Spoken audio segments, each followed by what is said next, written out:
I'm author SJ Madden, and as a book author, I would describe myself as determined, spontaneous, and mysterious.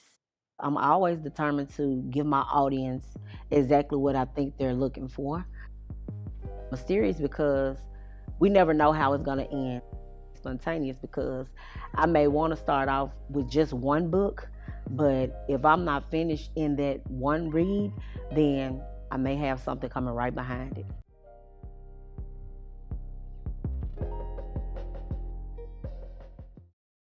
My journey in becoming a book author started with the grieving process.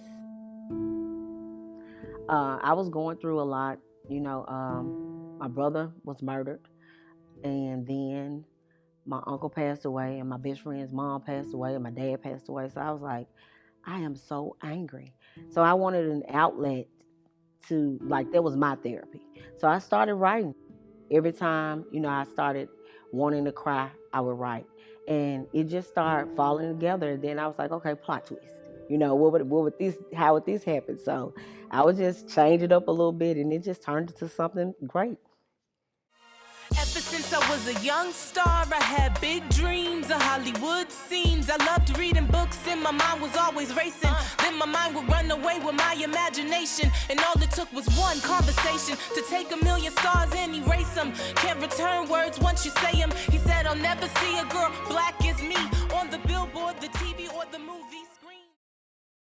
The thing I enjoy most about writing is the feedback. When I started, I didn't expect people to be like, oh, girl, this character here did this, and I'd have to flip back and be like, oh, I did write that.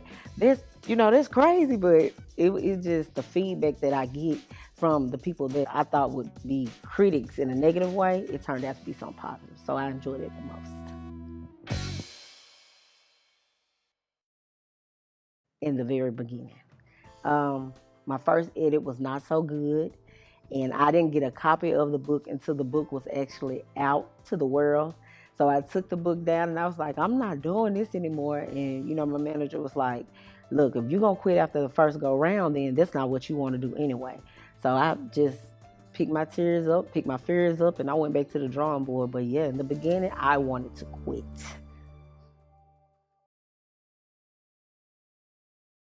My children. I want them to know that whatever you aspire to be, whatever you want to be, whatever you want to do, if it's something that you're passionate about, go for it and don't give up, because there's no investment like self-investment.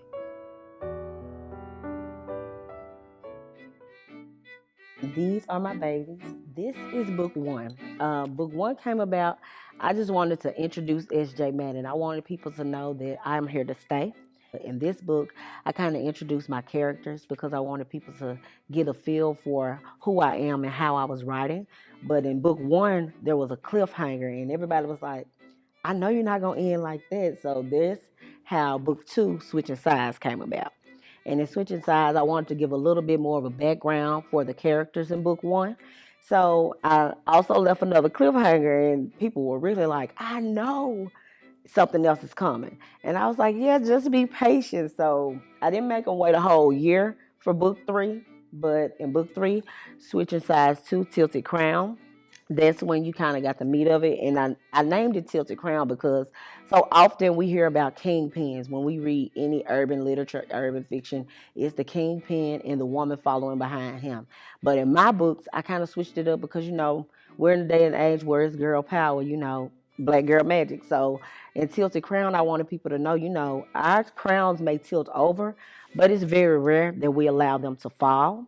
So I just wanted people to understand that in this trilogy, not only am I empowering women, but I do have a backstory too and a reason for everything that I write.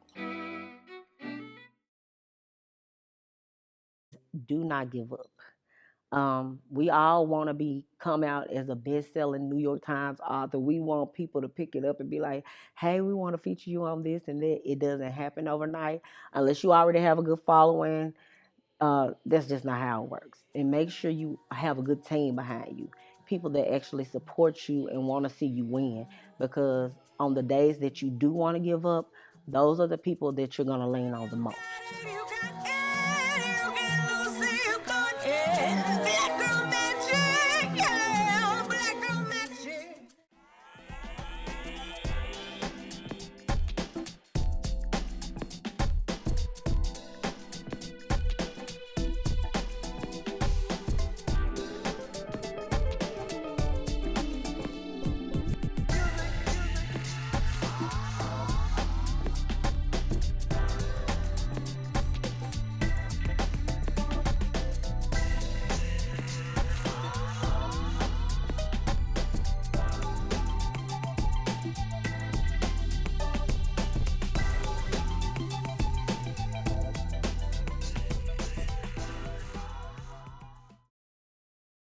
If you have a minute, just check me out. I'm on Amazon. I think it's a great read.